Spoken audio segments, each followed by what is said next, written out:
So far, 4 women and 3 men have been victims, fitting a pattern of homicide, and several others are missing. Robin Morales has been missing for more than 3 weeks and seems to have vanished without a trace. Hello, Dr. Thornton. Robin Morales. I'm a producer with Case Unsolved. What can I do for you, Robin? I'm researching a story on the staff mention. She's the producer for the very popular and flamboyant Case Unsolved reporter, Carl Denning. You're the only person who survived an encounter with the mansion. Who told you that? Everyone else has either disappeared or died. Soup's on! The newspaper said a guard dog tore your hand off. What really happened? Ouch! Jeez, Marie! What are you doing? I want to know what really happened the night you and Eileen Wiley went to the Stock Mansion. Eileen got her hand bitten off by a guard dog. I don't believe you. So what? What really happened to your hand? Got bitten off by a dog. It's probably one of those damn Rottweilers. It was a dog, a vicious dog. But really, Doctor, what did it look like to you? Robin, it was a mess. A bloody mess.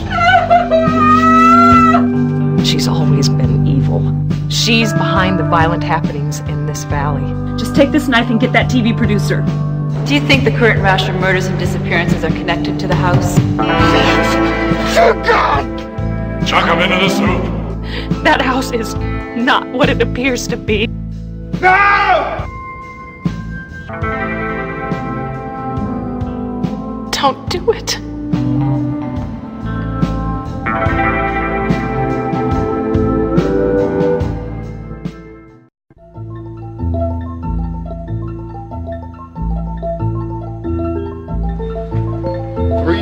Apple, take 3. Speed.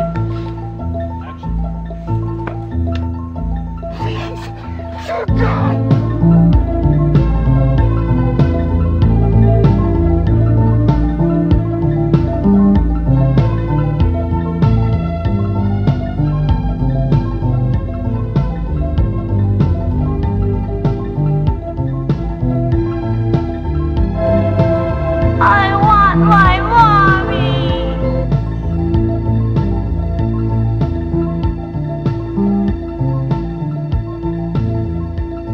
We thought the seventh guest was huge, and it was. And we went off to make the 11th hour, which we thought would not be, and it turned out to be maybe twice as big. There's close to 2.5 hours of total video in the product. Of that, about 66 minutes is the film type video, another 15 minutes is in-the-house film type video, and the rest is all computer graphics.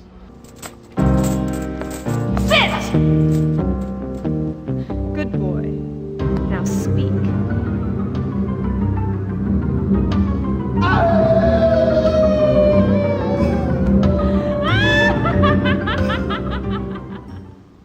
We really thought 11th Hour was going to be just a sequel to The Seventh Guest, and technically that's how we approached it. But as we started to do the 11th Hour, we realized that we couldn't do that. It had to be a lot more complicated. So we had to reinvent a lot of our own technology again.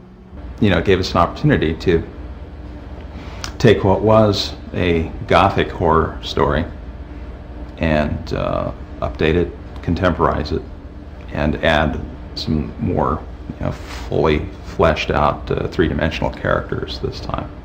Maria, I hear you've been seeing Chuck Lynch. So? He's a married man. So? Who cares? So I care. You'll get a reputation, Marie. I don't want people calling my daughter a tramp. Yeah? Well, like I said, like mother, like daughter. Marie! Save it. Marie! What? Will you be home tonight? Maybe.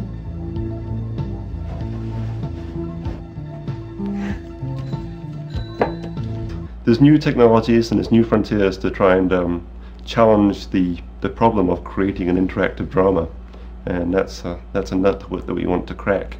But as it turns out, We were not content to rest on our laurels, and we felt that not only did we have to keep ahead of the competition, we had to best ourselves.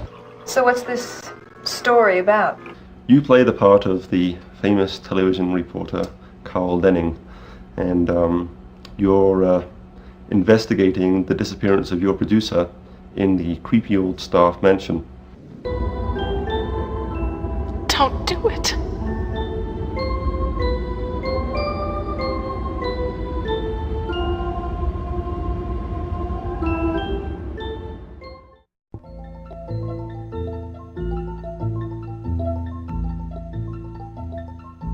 It is late 1992. The seventh guest is near completion.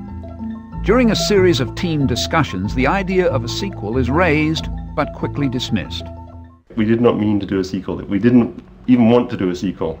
Not likely that we're going to do a sequel. The popularity of Seventh Guest just made it unnatural for us to do a sequel. The market forces, dictated that we should take a second to look at that opinion and possibly go ahead and proceed and try to come up with a sequel idea.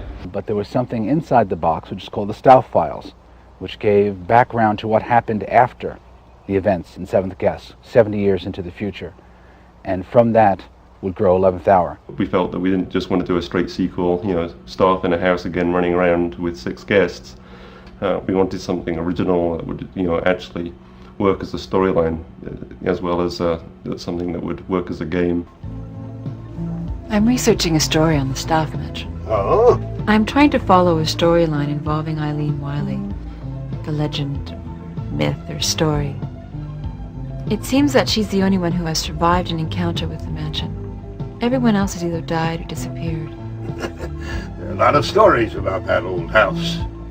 Work proceeds on the development of the story, and Trilobyte decides to take the project well beyond the seventh guest. There will be more complex computer graphics, more numerous and challenging puzzles, and the movie will introduce additional characters dominated by the insidious Henry Starr. Is it that you want? What can this house, my house, give you? This is a film where you get to decide what happens. That at the end, it's going to force you to go inside yourself and really make you question your own values in terms of trust, and love, and what's important to you to end that movie. Success, power, influence. How can a house give anything to anyone? Never doubt the power of this house.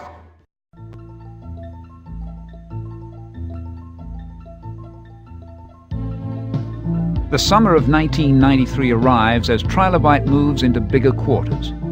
All of the individual elements of this immense project are complete, but now the full-length movie, the 3D effects, and the intricate puzzles somehow have to be brought to life by the programming team. By hiding the technology, by hiding the video technology, not making that part of the, the game playing experience, by hiding how the sound works, by hiding how, the player is actually interacting and simplifying it all, she becomes more immersed within the environment and starts to believe more of what's going on.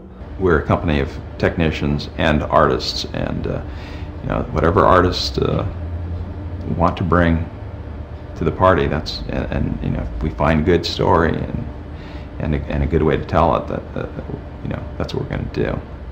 We don't put any limitations on ourselves. Over the next year, many technical hurdles will be overcome. There are other programmers who just hit the wall and can't go on. Graham's been able to go beyond that. There are other designers who design something that's good enough and stop there, and I think Rob went quite a bit beyond that. And so I think it's just that willingness, that extra human effort. It's a big thing at Trilobyte is that we aren't a no company. If an artist or a film director comes up and says, I want to have this special effect, I want a skull coming out of a pot of soup, and it has to be synced audio and the music has to be going fine, and then the pot of soup goes and kills someone, we have to say, we can do that. And it is Graham himself who finally solves the biggest problem, placing all of the 11th Hour movie onto the game CD. He does it by inventing a new way to compress full-screen video without losing quality. Compression basically takes one single image in the 11th hour, which is a very large image, and squashes it down into a couple of hundred bytes instead of it being a couple of hundred megabytes. And it takes it and it makes it much, much smaller. And that's the key to the technical success of the 11th hour.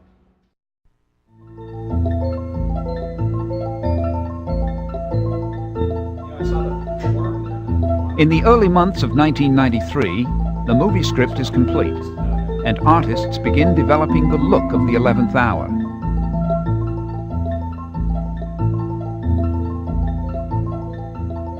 Rob, Graham, and I discussed how to dirty up the new house based on Matthew Costello's new storyline.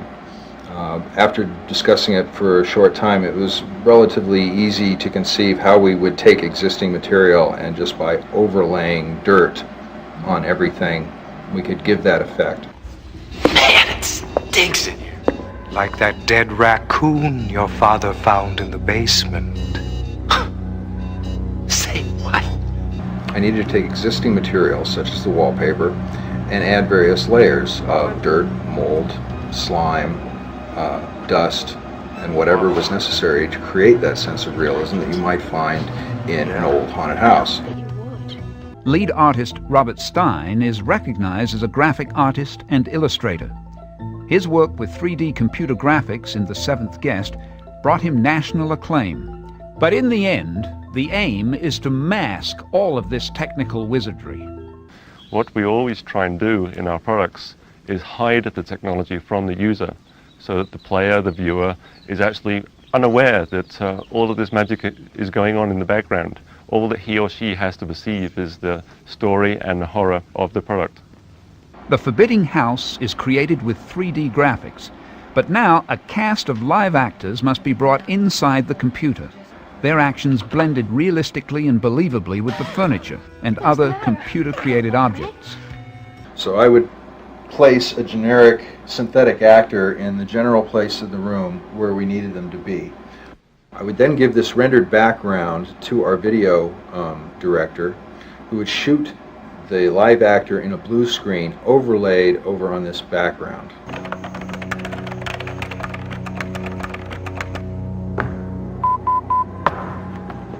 It's about time. Tell me what you want. The world is waiting. Robin. Carl! Carl, where are you? Never mind him, he's an illusion. Tell me what you want.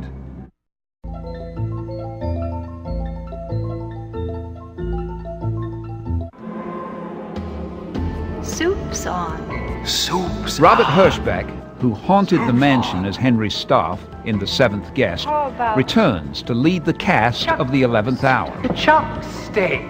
In the kitchen scene, you get a culmination. It's the payoff to the Faustian bargain. Your Chuck, who becomes Chuck Roast, has made a deal with the devil. He's got what he wanted. He got everything he booked for. He signed on the dotted line, and now we're going to have Chuck. And it's a delightful celebration, you know. Get out the wine and the silver and, oh boy, dinner. This was a situation where we were doing something that we'd never done before. It was an interactive piece, and kind of the fact that nobody actually knew what we were doing was kind of exciting too. All of this was going into a game technology, so we were putting these real live actors into a virtual reality setting, and that in itself meant we had to take these people and make them a little bit different than reality. Hirschbeck clearly relishes the continuing role, and in explaining the character seems unwilling to entirely shed Staff's image. Well, Henry Staff is deliciously evil. He's your worst and he's your best nightmare. He'll give you anything you want. And he knows what's in your soul. And he'll get you every time. I want my mummy. And what do you want? Not your mummy. The actors did things that they probably would question otherwise, but since it's so mysterious what this interactive stuff is, what happens with this computer, so they kind of just did it. Beyond the challenge of portraying staff, Hirschbeck employs his considerable acting talents to overcome the difficulties of working on a blue screen set. Here, imagination is a prime ingredient. You have to continually find a balance between something that's real and then something that is abstracted.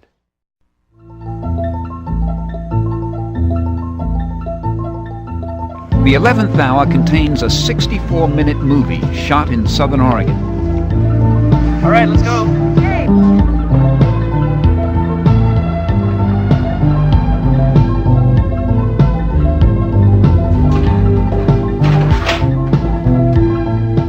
From the beginning, I felt that there was some necessity to really link the dramatic story with the gameplay.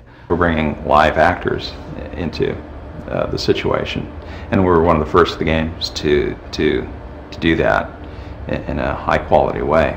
And we freed up the camera too. No longer is it just like mounted on a tripod in the middle of the room. We're doing a lot of cinematic motion with cuts and close-ups. Deadlines make it necessary to shoot the entire movie in just 10 days, and unpredictable May skies create more headaches. But the use of live actors is adding to the pioneering nature of the interactive drama. To shoot the interior scenes that will take place in the 3D virtual mansion, the crew moves to a converted warehouse using a technique to blend real actors with computer graphics. Are you ready? Ready? For what? We did a lot of blue screen work for this film, which is very complicated and calls for a lot of sophisticated lighting techniques, as well as a great awareness by the actors of what they're doing, because they're working basically with nothing there, with things that will be placed in the screen later on. So they have to be working against a blank background. Where's Eileen? I don't know. It's very critical that the blue screen be evenly lit so that it doesn't create shadows or dark spots. The problem was trying to keep the architectural geography in my head, because as I changed from one camera angle to another camera, what we would do is we would reverse the positions of the actors. Then you're just trying to figure out exactly where that camera should be for that point of view. I have to get out of here. I'm scared. Well, wait. Where's Robin?